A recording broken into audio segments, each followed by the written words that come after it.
I want to go to Europe now because it's been almost 2 weeks since Russia began invading Ukraine. And despite Vladimir Putin's plan to conquer Ukraine in 2 days, local residents continue to put up a fierce fight. Here's the latest from Sky News UK. Across Ukraine, the war rages on. Hear the sound of battle in the southern coastal city of Mykolaiv. While above another city in the east, Ukraine says it shot a Russian jet out of the sky. Sky News has verified the location of the footage in Kharkiv, though not who's hitting what. President Vladimir Putin remains on the offensive.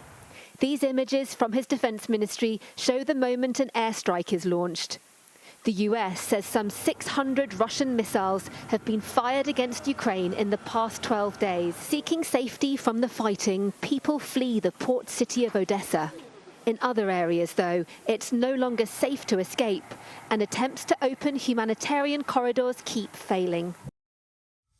Yes, so many Ukrainians still trying to leave, of course, but about 1.5 million refugees have fled the country. Anna Dovbysh is a Ukrainian who fled for a refugee camp in Romania before settling in Prague with a friend. She joins me now live from Prague. Thanks for joining us, Anna. Tell us firstly about your flight from Ukraine. How difficult was that? Did you wait till the invasion actually happened? When did you get out and how? Hi, everyone. So just 2 weeks ago, I was on the holiday in Portugal, living my happy life. And then we heard the news about probable invasion. My friends told me I have to stay in Europe, but I came back because I wanted to be with my family if something happens. So then the war started, and it's been like horrible, the worst time in my life, really. You can see those images. It's all true. Like, we have been being bombarded. There are rockets flying over our heads. I lasted for like 5 days being in not so bad mental state, but after that, I just couldn't take it anymore. So me and my mom, we tried to escape to the western part of Ukraine through the railway station. It took us the full day to land on one of the trains. We were sitting on the floor for 8 hours, but we made it.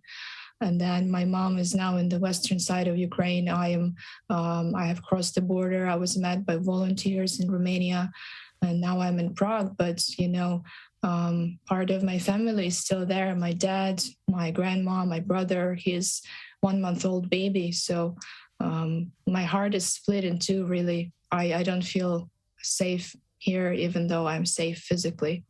Anna, tell us what you're hearing from Ukraine, your friends and family involved in the resistance. It's terrible, as you say, what's unfolding in your country, but tell us what sort of an insight you're getting from those contacts.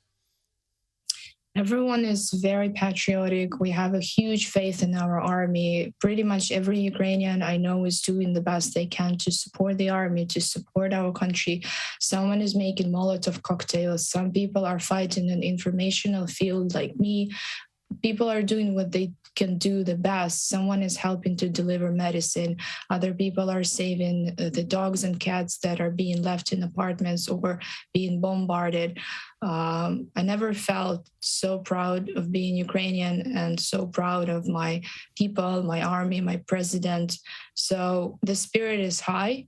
But seeing those children being killed, those civilians being killed, those horrible things, those crimes of war that are being done, it's just inhumane.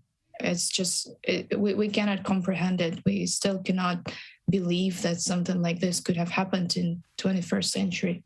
Is Ukraine getting enough assistance and support from the rest of Europe, from Western countries generally? We do get a lot of support, military support and humanitarian support.